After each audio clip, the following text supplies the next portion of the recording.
Bonjour et bienvenue dans Bourse et Valeurs, au cœur du CIRA avec une entreprise cotée qui travaille entre autres pour le secteur de l'hôtellerie et de la restauration, Orapi Group, dont nous accueillons le PDG Guy Giflot. Bonjour. Bonjour. On commence donc par ce salon, le CIRA, on est au dernier jour du salon. Quel bilan vous en dressez en ce qui vous concerne?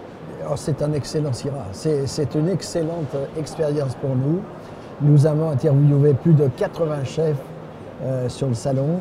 Et vraiment, ça nous permet de nous positionner sur le marché de l'hôtel-restauration, qui est le cœur de notre business. Voilà, c'est une de vos priorités de développement, hôtellerie-restauration, avec une offre particulière Tout à fait, nous sommes des spécialistes industriels, nous concevons et fabriquons les produits, et l'hôtellerie-restauration est pour nous un énorme développement possible. Alors, l'actualité pour vous, bien sûr, c'est ce chiffre d'affaires 2018 que vous venez de publier, 256 millions d'euros de chiffre d'affaires et une progression, une très belle fin d'année, le quatrième trimestre en forte progression. Alors, le quatrième trimestre est excellent, c'est un retournement de l'entreprise puisqu'on a fait plus 11% au quatrième trimestre. En année pleine, ça donne plus 5%. Et effectivement, le groupe revient à la croissance après les gros travaux d'organisation que nous avons faits. Voilà, il y a une importante réorganisation, on va en parler. Si on regarde par grande zone géographique, comment ça se répartit? La France, donc, progression mais très faible. La progression, elle vient plus de l'export, de l'international? Alors, la progression en France est quand même soutenue, notamment au quatrième trimestre. Et puis à l'international, on a des pays comme l'Asie et le Moyen-Orient qui sont à plus 15.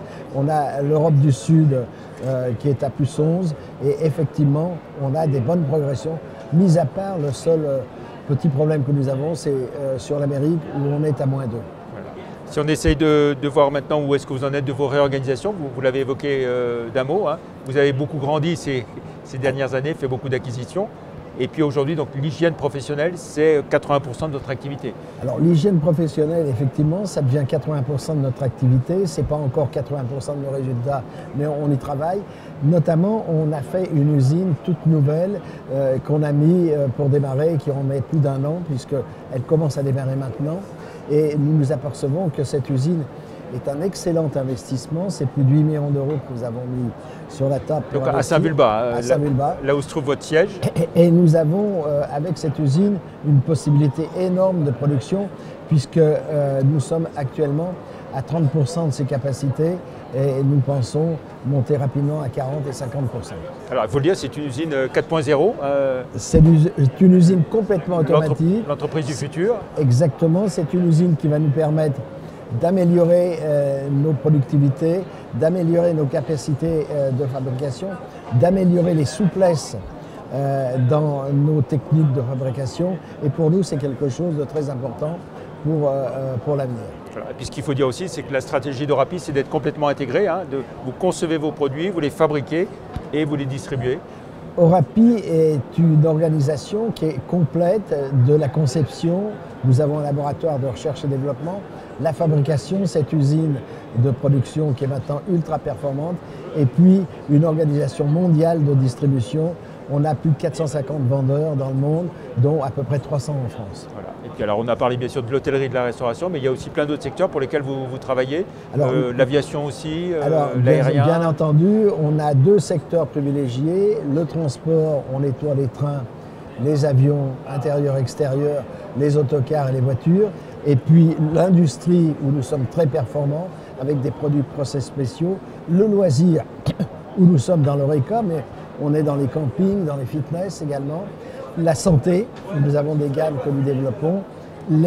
L'administration, les collectivités.